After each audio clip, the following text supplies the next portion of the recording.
Hello and welcome to the webinar, Hello Summer, 3 Tips for Your Best Summer Yet.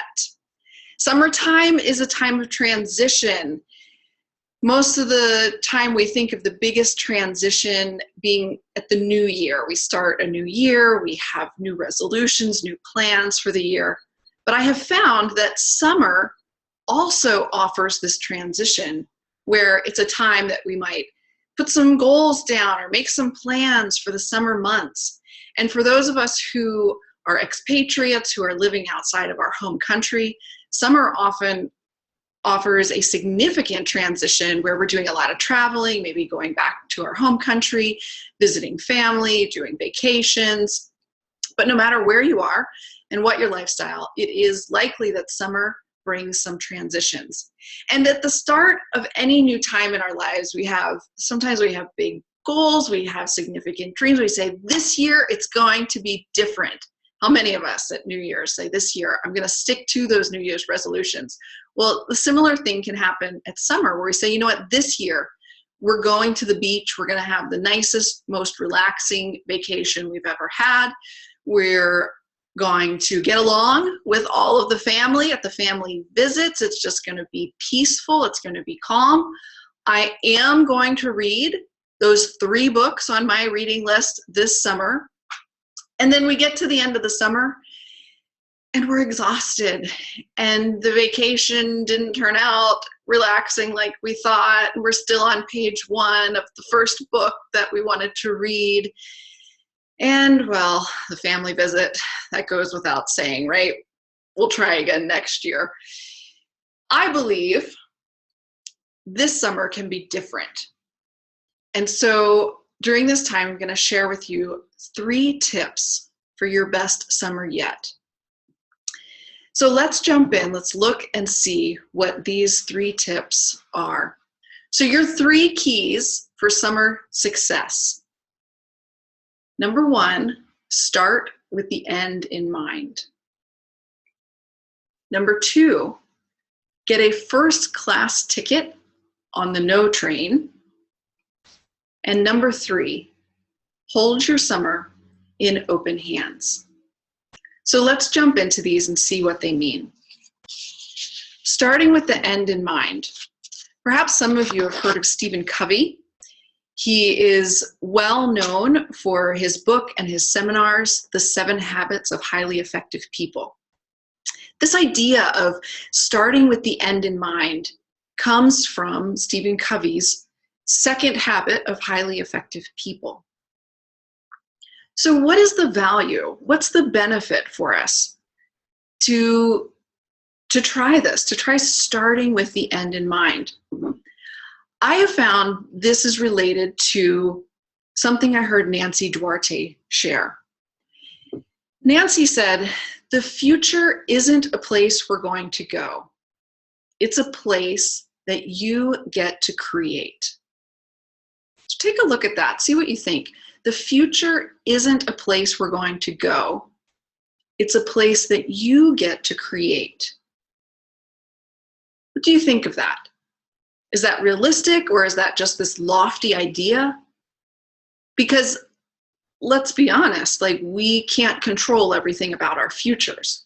There are things in our future that we do not know are going to happen. We do not know what to do about. We cannot control everything that comes our way in the future. I would suggest, though, that there is a lot about our future that we can create, that we can have influence over, that we can control to a certain degree. And so the idea that the future isn't just somewhere that we're going to go, it's actually a place we get to create, I find is closely associated with the idea that we begin with the end in mind. What do we want to have at the end? How do we want to be feeling at the end of the summer? What do we want to look back on? What do we want to think back on? So how do we go about creating this place that we're calling the future? How do we go about beginning with the end in mind and creating our best summer yet. We start our creation with the words that we speak. Now, typically when we think of words, we think of talking, we think of language, and we use our words largely to describe. So we describe things, we describe people, we describe events, we describe our feelings, we describe our thoughts. So this is often the way that words and our language is used. There's another use for words, though, and that is that words can be used to create. We can say that our language is generative, meaning we truly can create something with the words that we speak. For example, my friend and neighbor Evelyn, who is on this webinar right now, she and I live very close to each other. We both have dogs. It's been a couple of busy weeks for both of us. We haven't seen each other. So I can send Evelyn a message, or I can call her and I can say, Evelyn, do you have time to meet for tea today, tomorrow? Maybe we can get together, we can catch up on our lives, we can let the dogs play together. Now, I have just created something with the words that I've spoken.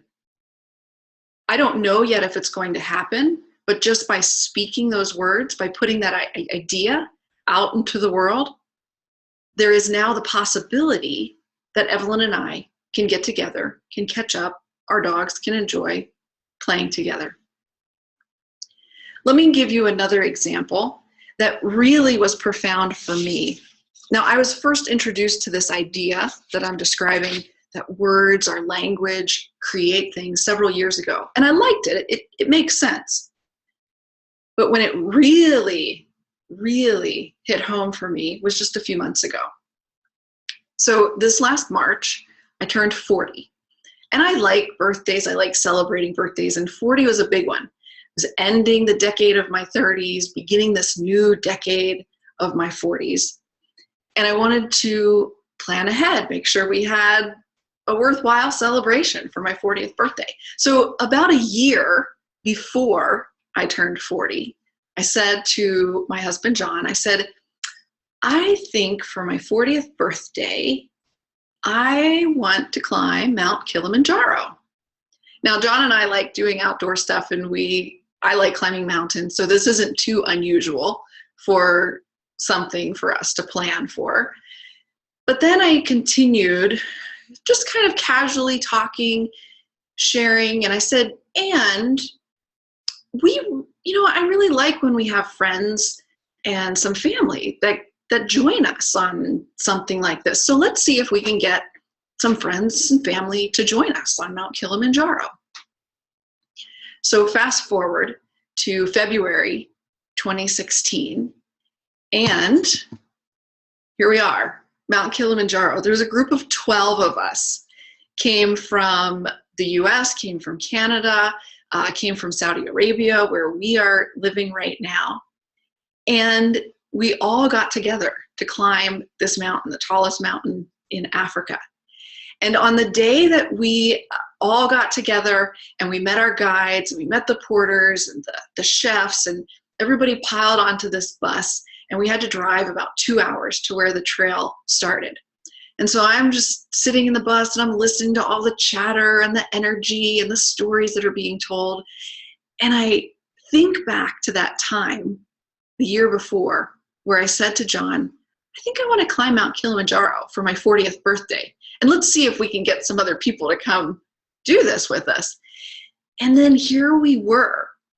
And to be honest with you, I was really profoundly struck in that moment how my words, very casually spoken a year before, turned into this epic adventure with 12 people coming from different parts of the world to join us on this adventure. And I thought, man, when I first said that, I wasn't even 100% sure what country Mount Kilimanjaro was in. I knew it was the tallest mountain in Africa, knew it was in East Africa, but I wasn't entirely sure. It's in Tanzania, in case you're wondering. And here we are, all of us at the summit. So this, for me, was such a profound demonstration of how the words that we speak can create. And now, obviously, we actually had to do something. After we said these words, we had to call friends and we had to look into the experience and how do we do this. And so we have to do something, but it starts with the words that we speak, beginning with the end in mind. And then we take steps towards that.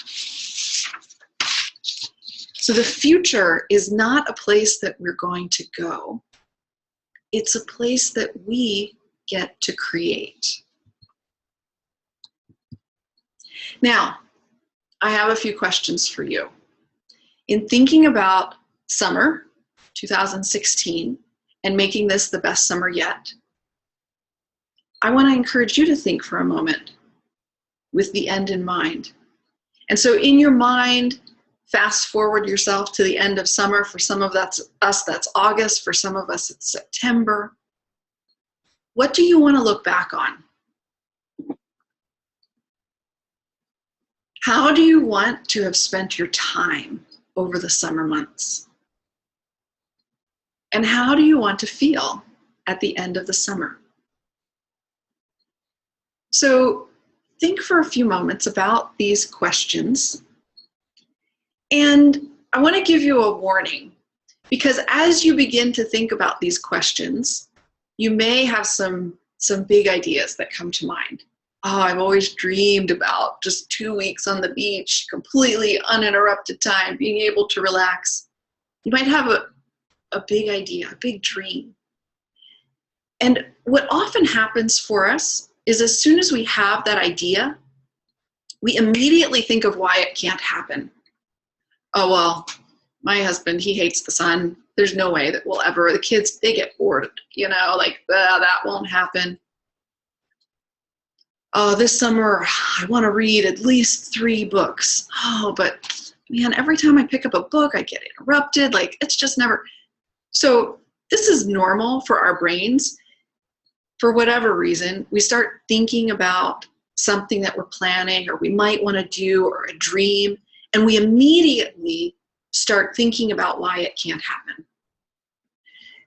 So I want you to pay attention as you contemplate these questions. And I want to give you permission to just dream big, think big, consider all of the possibilities.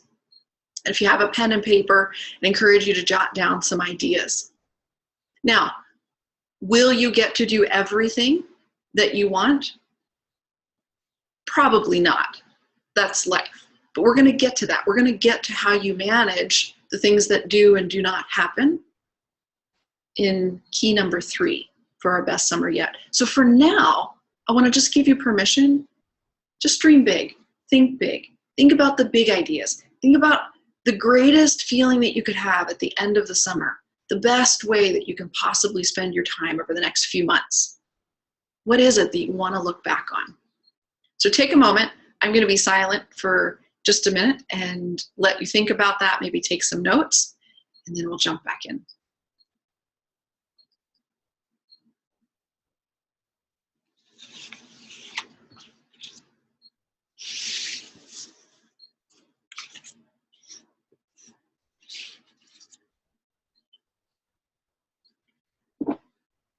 Okay, well, let's move on to key number 2 for the best summer yet.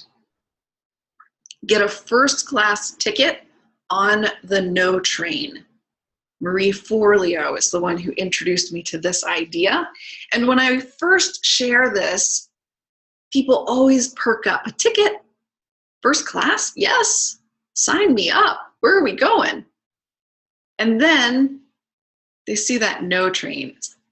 Well, that's no fun. That doesn't sound like an enjoyable place to go. I don't want a ticket on the No train. So let's dig into this. What do I mean by this? For many of us, it's challenging to say no. I know that there's a few of you in the world who have no problem at all saying no.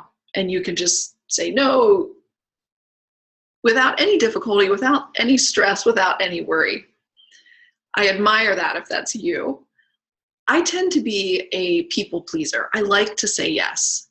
I want to say yes.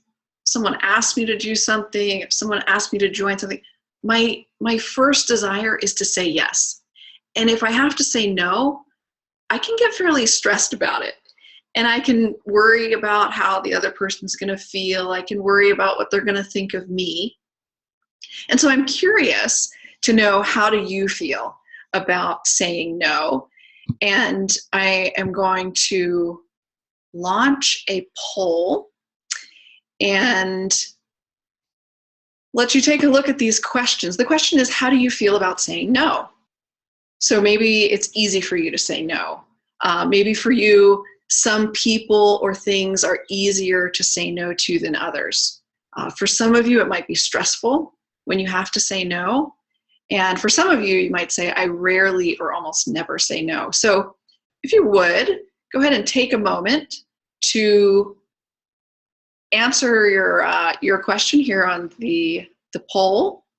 And let's just get a little feel for how it is for those of us who are attending today. All right, we'll give it just another couple of seconds. Thank you for voting. Let's share the results. So here we have 60% of us say some people and things are easier to say no to than others. 40% of us say it's stressful when I have to say no. None of us fell in that it's easy for me to say no, or I rarely or never say no. So we're kind of in the middle. We're kind of split, right? So sometimes I can say no. Sometimes it's really challenging. So there's two keys to helping us know how to manage this first class ticket on the no train. Because sometimes we can say no and sometimes we have to say yes. This first class ticket is designed to be something that you keep with you. And you have it in your pocket and you pull it out when you need it. So it doesn't mean all summer long you're going to be saying no to everything because I have my first class ticket on the no train. No, it's designed to be something you pull out when it's going to be the best decision for you, for your family, for your kids, for your spouse, for this situation involved. Now, one of the things that has helped me in learning to say no is this idea that no is a complete sentence. I heard this years ago, and I have no idea who said it or what the context was, but boy, has it stayed in my mind, this idea that no is a complete sentence. Because I don't know about you, but for me, if I say no, then I also feel like I have to explain why. I have to be able to give a reason. I have to be able to excuse myself. I have to explain it all so everybody feels okay and nobody thinks poorly of me. And so for me, this was a really profound statement. No is a complete sentence. I can just say no. I can be polite. No, thank you. Or sometimes I might even soften it and say, I wish I could. But no is a complete sentence. It's not always necessary to explain why, to give reasons. Sometimes if we know inside that it's best for us to say no, we pull out that first class ticket. Nobody questions a first class ticket, right? You can know, hey, I've got my first class ticket on the no train. I'm going to use it here. I have to share with you, my husband was, listening in as I was planning this, and I was telling him about it. And so he wasn't too sure about this whole idea of the first class ticket on the no train. But last week he was going into work, and he had been asked to do something that it wasn't mandatory. It was optional. but he was sort of being, feeling like maybe I should do this, but I'm not really sure I want to. Now, my husband is someone who, he definitely can say no very easily in some situations, but then there's other situations where he definitely has a difficult time. And so he said to me, I have to decide, am I going to pull out my first class ticket on the no train today, or am I going to say yes? And I was very proud of him. And of course, my heart was warmed in hearing him process this. But you know what? It made me think that it's not just about using this ticket to say no. It's about making the choice. It's making the choice to say yes or no. Because often what happens is we feel compelled. I don't have a choice. I have to say yes. I can't say no. And what this ticket gives you is a reminder that you always have a choice.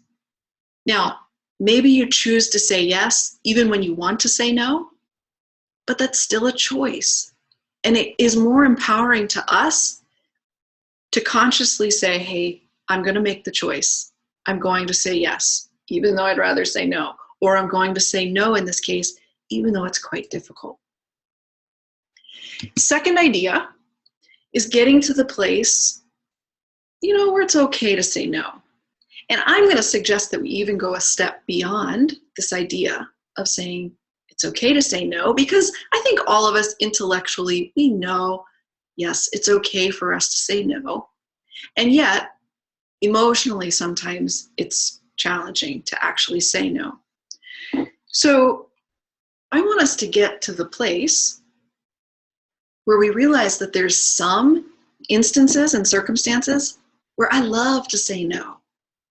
Now, I had this idea a few years ago. One of my coaching clients was wanting to improve her ability to say no. She struggled with saying no. She liked to please, and she recognized that this wasn't the best. In many situations, she was getting stretched too thin, her schedule was filling up too much, and she's like, I need to learn to say no. So I asked her a question. I said, what do you love to say no to? She thought for a moment. She said, I love to say no to desserts and to potato chips and to second helpings that I know will make me feel miserable. And she talked about how proud she felt of herself. She felt so good about herself when she was able to say no to the sugary dessert, say no to the potato chips, and just say no to maybe a second helping that she knew she wouldn't feel good eating.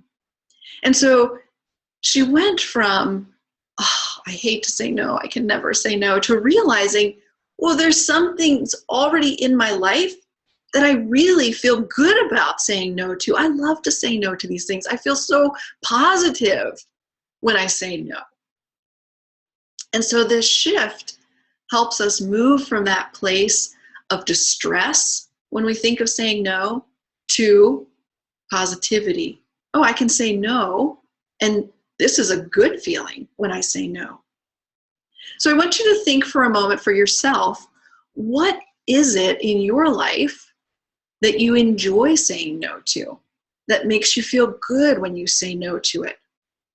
Maybe it's desserts, maybe it's, and it doesn't have to be a big challenge, right? So maybe if you're a vegetarian, it's very easy to say no to meat. Okay, so that's an easy no. If you hate cleaning your house, maybe it's easy to say no to scrubbing the shower. That's an easy no. So think about those things that it's just easy to say no. So I'm going to give you again just a few moments of silence and see what comes to mind for you. What is it that you love saying no to?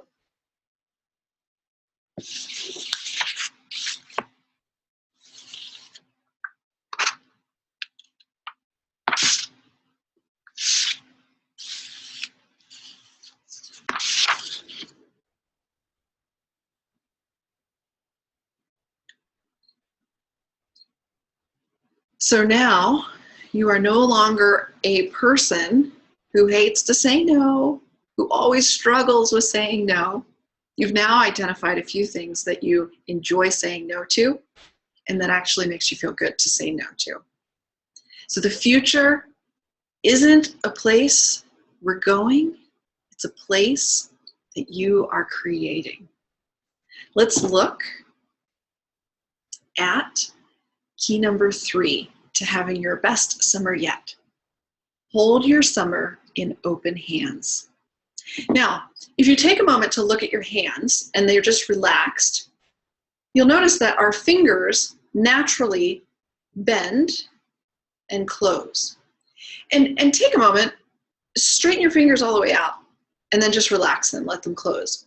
You'll notice that it takes a lot more work and energy to keep those fingers open and keep your hands open than it does just to let them relax and let those fingers close.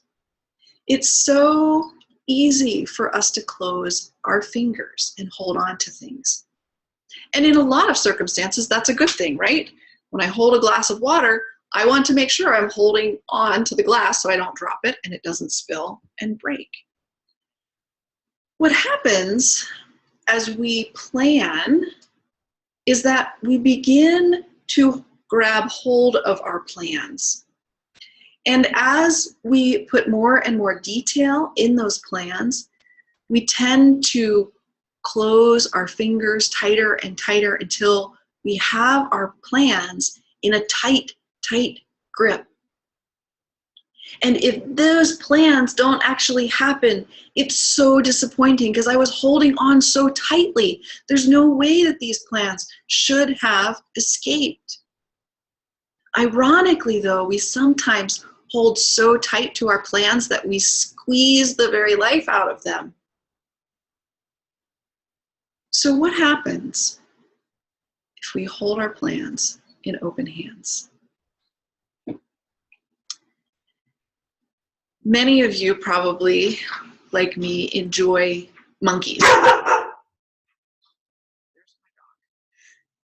Monkeys are incredibly enjoyable to watch. They are entertaining. They're always playing with one another. They're scratching each other's backs. They're picking bugs off of each other. A few years ago, John and I had an opportunity to go to Bali. And if you've ever been to Bali, maybe you have visited the monkey forest. And this is a large wooded area right in the middle of the town of Ubud. And these monkeys, hundreds of monkeys, maybe thousands of them, I don't know, are free and they're playing and they're running and there's families. And you can feed them. They'll sit on your shoulder. There's John, a little monkey, eating a cracker, sitting on his shoulder. And you can buy bananas, you can take them in, and it's so much fun to go in here and enjoy playing with these monkeys, seeing the babies. But you have to be careful because if you take a whole bunch of bananas and you're not careful with those bananas, you'll go to take one off and hand it to one, and another one will jump up and like grab the whole bunch and run off. You have to be careful with your earrings. If you have dangly earrings, if you have, a purse, you have to make sure it's strapped on. I mean, they'll run off with all kinds of things. They like to grab and run. Now, these monkeys, as cute as they are, also can be a pest in some parts of the world. And farmers in Africa sometimes realize that these little monkeys are pests and they want to catch them, but they're challenging to catch. So they've developed a method, and I'm going to show you a video of a farmer in Africa demonstrating his method of catching the monkey. First, he laboriously drills a hole in a giant ant heap when he is sure a baboon is watching him, because he knows baboons are incurably inquisitive. Next, he puts boiled melon seeds into the hole and works them in so that they drop into a hollow. Then he saunters off, knowing the baboon is burning with curiosity. The baboon doesn't trust that human being at all, so he plays it cool. But he's dying to know what gives in that confounded hole.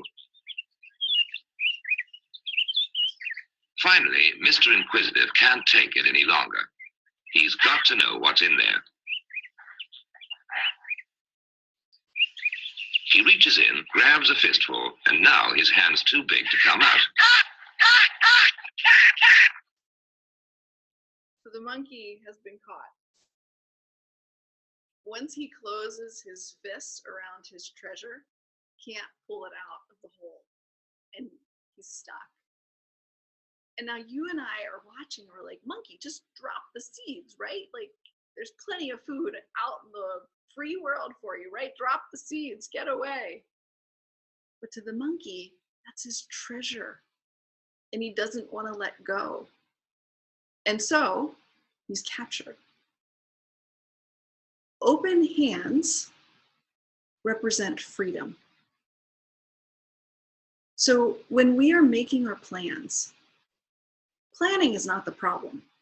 Okay, you started planning back at key number 1, begin with the end in mind. I asked you to start planning, thinking about what you want to do for your summer, what you want your summer to be filled with. You started planning. Winston Churchill is known to have said, planning is essential, but plans are useless.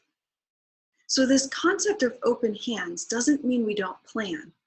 It just means we hold those plans in open hands so that if some of them don't happen, if some of them fall off our hands, we think, well, of course they did. My hands are open. I'm not grasping them tightly. Some of them are going to not happen. But what happens if our original plans don't take place? Often something just as good, and every once in a while, even better, comes along. And if we have open hands, we can not just let some plans fall off and not happen. We can also receive new plans that come along. And I'll tell you, I experienced this just the other day. I was getting ready for a work trip, and I had my airline itinerary all figured out. It was perfect. Couldn't have been better. But when I went to actually purchase the ticket, there were no more seats available on this flight. So I had to change and go onto another earlier flight, less convenient. And initially I felt myself just so disappointed. It just messes up everything. And then I said to myself, open hands, Lisa, hold it in open hands, let it go. This next flight is going to get you where you need to go. So my question to you is, what needs to be gently held in open hands this summer? I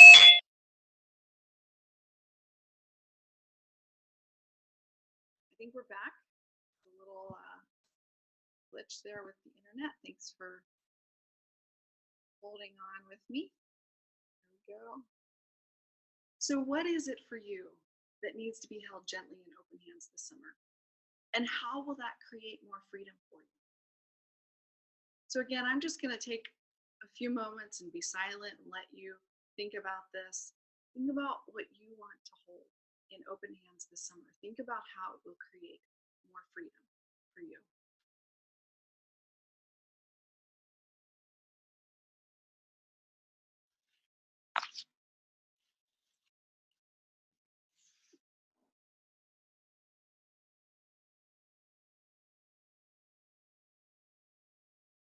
So, this summer, 3 keys. You're going to begin with the end in mind. You're going to get a first-class ticket on the no train. And remember, that doesn't mean you're saying no to everything that comes along all summer long, but you've got that ticket. Pull it out when you need to. And you're going to hold your summer in open hands. So these 3 keys can be the ticket to 2016 being your best summer yet. Now, as you think about all of this, and if you want to take it to the next level, I would encourage you to spend a few moments when this webinar is finished and write down 2016 was my best summer yet, and then write a few of the reasons why that will be true, why that's true even now as you approach summer with these 3 keys. I hope you all have wonderful summers. I would like to just allow a few minutes for some Q&A and see if anybody has any questions. You can type in for me, and if you need to go, this is the end of the formal presentation, and I really appreciate you being here. But please feel free to type in a question, even a comment that we can share in the chat area before we end.